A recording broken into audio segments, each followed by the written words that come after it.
What is up, guys? It is Robert of Movies with Me, and welcome to Transformers The Last Night movie review. This is the fifth Transformers. Oh, man. Oh, so let's give a little background. I don't really care for this franchise. I saw the first three with Shia LaBeouf and stuff. I haven't seen Age of Extinction. I like the first one. Other ones, not so much. The Last Night is directed by Michael Bay. That's right, the explosion porn man that everyone likes to say. You know how everyone loves to say Michael Bay equals explosions, and there's definitely a lot of those in this movie. But those are, I think it's pretty obvious. They're the best parts of the movie. When you go walking into a Transformers movie, you want to see the Transformers.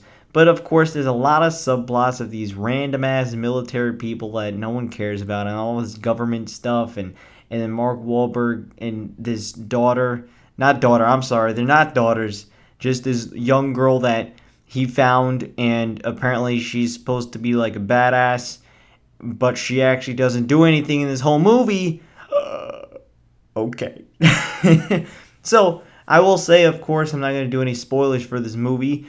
Just some kind of minor plot points like, okay, Optimus Prime is missing. Just like in the trailer. And I gotta admit, how cool would it have been if we didn't see Optimus Prime in the trailers or in the poster? Because then it would have been kind of cool to be like, oh, he's actually alive. Because in the very beginning, they say, Optimus Prime has left us. He may never come back. You sure? Now, easily the best part about this movie is definitely the CG and all that kind of like stunt work. That kind of stuff is awesome. Like they really, they nail it every time. Michael Bay does an awesome job in terms of that for the Transformers movies. Like the CGI, you can't get better. Mark Wahlberg plays the same Mark Wahlberg that, hey, we're getting out of here, okay? Listen, don't worry, man. We're gonna do this, all right? Listen, you stay over there and don't come back. Optimus, don't worry, man. We can't let him down. We can't let Prime go down. Mark Wahlberg. Now let's just talk about the young girl in this movie. Her name is Isabel in the movie, and what's funny? Oh, I'm sorry, Isabella with a Z. That's what she says. She's like Isabella with a Z, and then Mark Wahlberg's like, I don't care if it's with a Z or an emoji. I don't care. Just stand on my face. So he says that. But her real life name is apparently Isabella. And her movie name is Isabella. You couldn't think of something different? Really? Alright, whatever, fine. Could have been a coincidence. But I have a feeling they saw her name Isabella and say, what if you had a Z? But Isabella in this movie does nothing, really. Like, she wants to fight him. And I guess she kind of does some stuff at the end, but like nothing much. She literally is in the beginning, nothing in the middle, and she comes back at the end. There she is. Hey, tough little girl. Oh, wait. You're not that little. You're actually 16. Technically 14, but apparently she's 16 in real life, so you're not that little. Alright. And just like with Megan Fox and the other blonde, I don't actually know what her name was. You got Laura Haddock,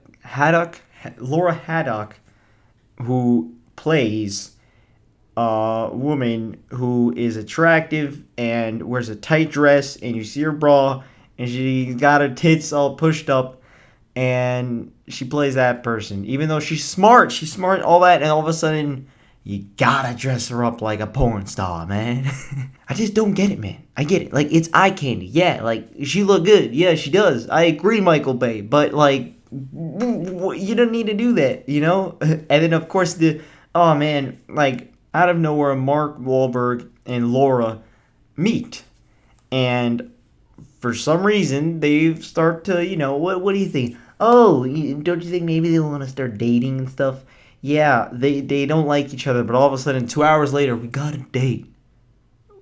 What happened within those 2 hours? Like, that's the problem with this movie, man. There's no character development for, like, anyone, man. It's crazy. It's literally crazy. Because there's no real relationship between Mark Wahlberg and the girl, Isabel with a Z, and there's no between Laura and Mark. There's nothing really. And the whole thing is that there's plenty. I mean, I was watching this. I don't. There's like barely any time for anything. Like every time a shot happens, it goes 1 2 cut, 1 2 cut, 1 2 cut, 1 2 cut, 1 2 cut, 1 2 cut. It happens so quick, and I know like I don't. I just noticed that really a lot in this movie, and like that's fine to cut a lot. It's not like you can't, you just get different shots. Okay, cool. But like it just felt wrong. I don't know. It felt wrong in this movie. Like if you watch this and like it just seems everything's going so fast paced, but also nothing's happening. It's so fast, but nothing's happening. Like for instance, there's one part where Optimus, one of the 30 seconds that he's in it, he walks, and all of a sudden you got Mark and Laura dressed up as something else. He walks again, what you would think would be 2 seconds, but I guess it's not because they're dressed up completely different.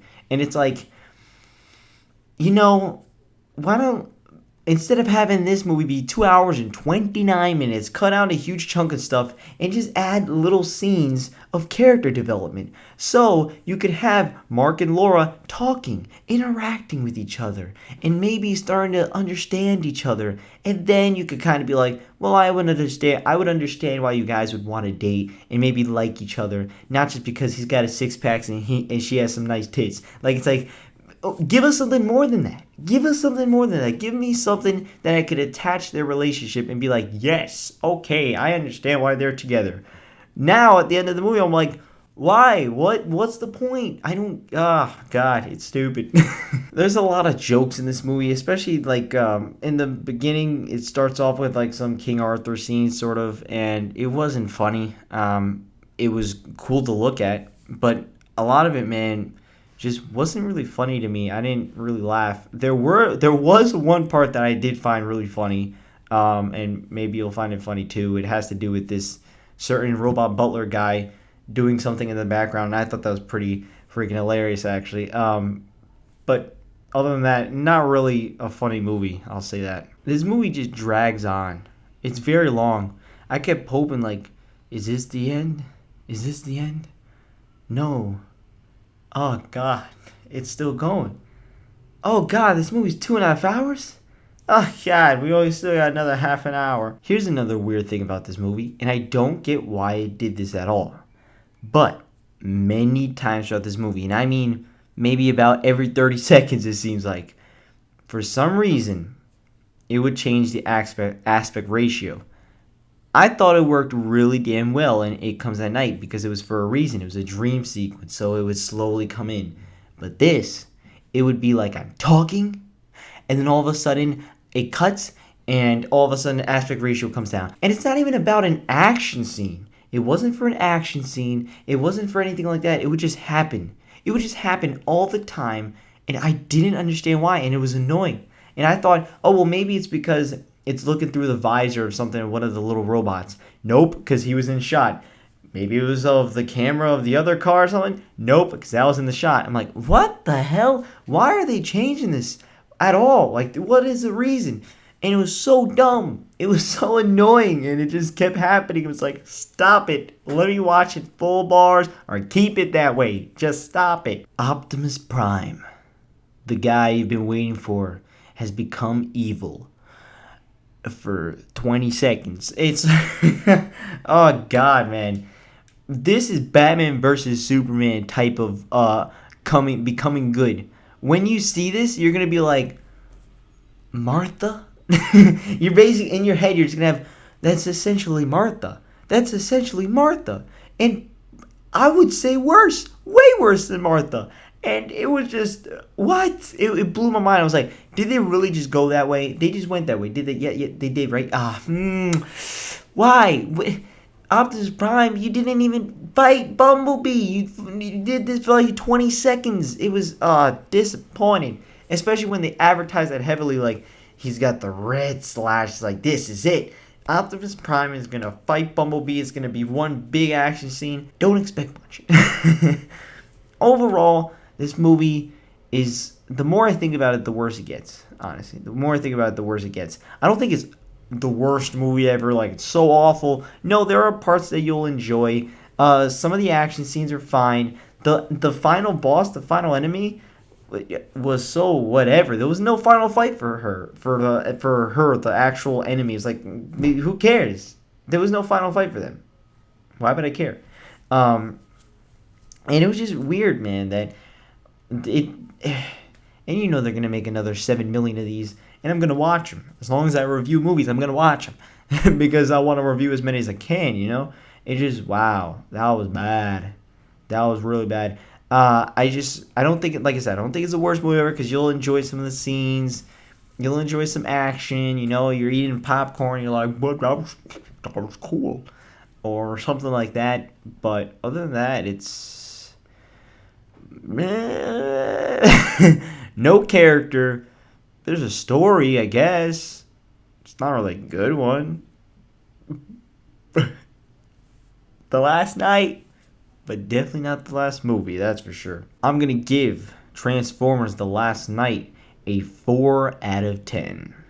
It's a bad movie. It is a bad movie. I was going to give it a 5 because of like the action scenes and stuff, but the more I think about it, the more I'm like, nah, man, no, no. There's nothing to it other than some action scenes, and even a lot of the action scenes were all right. There were nothing like, oh, this is amazing.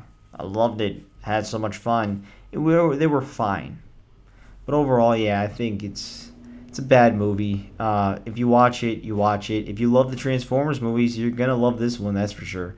But other than that, guys, I'll see you guys next time. Have you seen Transformers: The Last Night? Are you going to see it? Let me know down in the comments below, and I'll see you guys next time. Bye bye.